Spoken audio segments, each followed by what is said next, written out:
Audio clip number 1، اس میں آپ بسم اللہ الرحمن الرحیم اور سورہ فاتحہ کی پہلی 3 آیتوں کی تلاوت، ترجمہ اور تفسیر صراط الجنان سنیں گے۔ بسم اللہ الرحمن الرحیم۔ ترجمہ: اللہ کے نام سے شروع جو نہایت مہربان رحمت والا ہے۔ بسم اللہ، اللہ کے نام سے شروع۔ تفسیر صراط الجنان میں اس کی تفسیر کچھ اس طرح ہے۔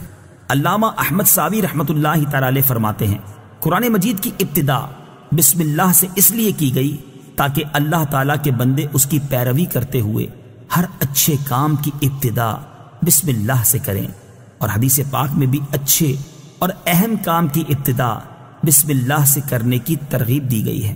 چنانچہ حضرت ابو ہریرہ رضی اللہ تعالی عنہ سے روایت ہے، حضور پر نور صلی اللہ تعالی علیہ وسلم نے ارشاد فرمایا، جس اہم کام کی ابتدا بسم اللہ الرحمن الرحیم سے نہ کی گئی تو وہ ادھورا رہ جاتا ہے۔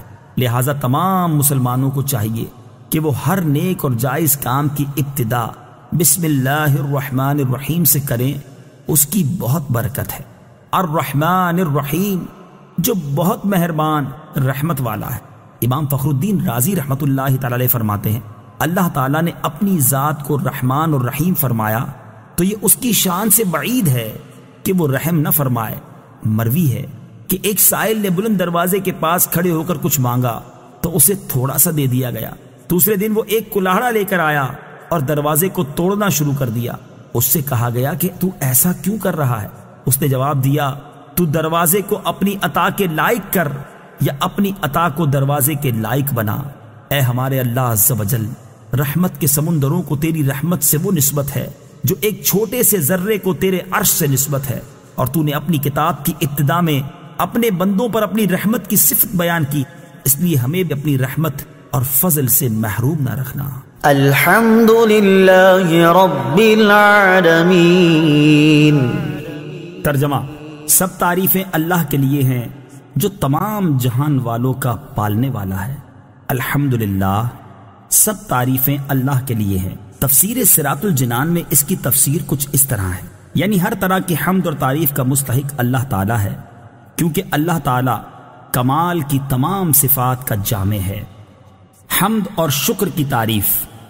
حمد کا معنی ہے کسی کی اختیاری خوبیوں کی بنا پر اس کی تعریف کرنا، اور شکر کی تعریف یہ ہے کہ کسی کے احسان کے مقابلے میں زبان، دل یا اعضاء سے اس کی تعظیم کرنا۔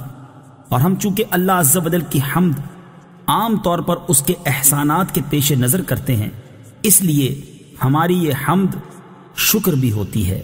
مسلم شریف کی حدیث ہے، حضرت انس بن مالک رضی اللہ تعالی عنہ سے روایت ہے، نبی اکرم صلی اللہ تعالی علیہ وسلم نے ارشاد فرمایا، اللہ تعالیٰ بندے کی اس بات سے خوش ہوتا ہے کہ وہ کچھ کھائے تو اللہ تعالیٰ کی حمد کرے، اور کچھ پیے تو اللہ تعالیٰ کی حمد کرے۔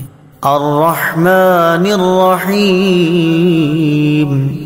ترجمہ: بہت مہربان رحمت والا۔ الرحمن، بہت مہربان۔ تفسیر صراط الجنان میں اس کی تفسیر کچھ اس طرح ہے، رحمان اور رحیم اللہ تعالیٰ کے 2 صفاتی نام ہیں۔ رحمان کا معنی ہے نعمتیں عطا کرنے والی وہ ذات جو بہت زیادہ رحمت فرمائے، اور رحیم کا معنی ہے بہت رحمت فرمانے والا۔ یاد رہے کہ حقیقی طور پر نعمت عطا فرمانے والی ذات اللہ تعالیٰ کی ہے، کہ وہی تنہا ذات ہے جو اپنی رحمت کا بدلہ طلب نہیں فرماتی۔ ہر چھوٹی بڑی، ظاہری، باطنی، جسمانی، روحانی، دنیاوی اور اخروی نعمت اللہ تعالیٰ ہی عطا فرماتا ہے، اور دنیا میں جس شخص تک جو نعمت پہنچتی ہے وہ اللہ تعالیٰ کی رحمت ہی سے ہے، کیونکہ کسی کے دل میں رحم کا جذبہ پیدا کرنا، رحم کرنے پر قدرت دینا، نعمت کو وجود میں لانا، دوسرے کا اس نعمت سے فائدہ اٹھانا اور فائدہ اٹھانے کے لیے اعضاء کی سلامتی عطا کرنا، یہ سب اللہ تعالیٰ کی طرف سے ہی ہے۔ مالک یوم الدین۔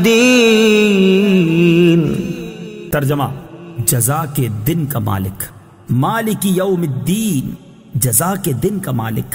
تفسیر صراط الجنان میں اس کی تفسیر کچھ اس طرح ہے، جزا کے دن سے مراد قیامت کا دن ہے کہ اس دن نیک اعمال کرنے والے مسلمانوں کو ثواب ملے گا، اور گناہگاروں اور کافروں کو سزا ملے گی۔ جبکہ مالک اسے کہتے ہیں جو اپنی ملکیت میں موجود چیزوں میں جیسے چاہے تصرف کرے۔ اللہ تعالیٰ اگرچہ دنیا اور آخرت دونوں کا مالک ہے، لیکن یہاں قیامت کے دن کو بطور خاص اس لیے ذکر کیا تاکہ اس دن کی اہمیت دل میں بیٹھے۔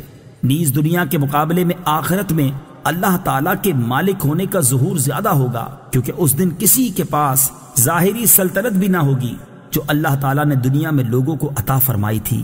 اس لیے یہاں خاص طور پر قیامت کے دن کی ملکیت کا ذکر کیا گیا۔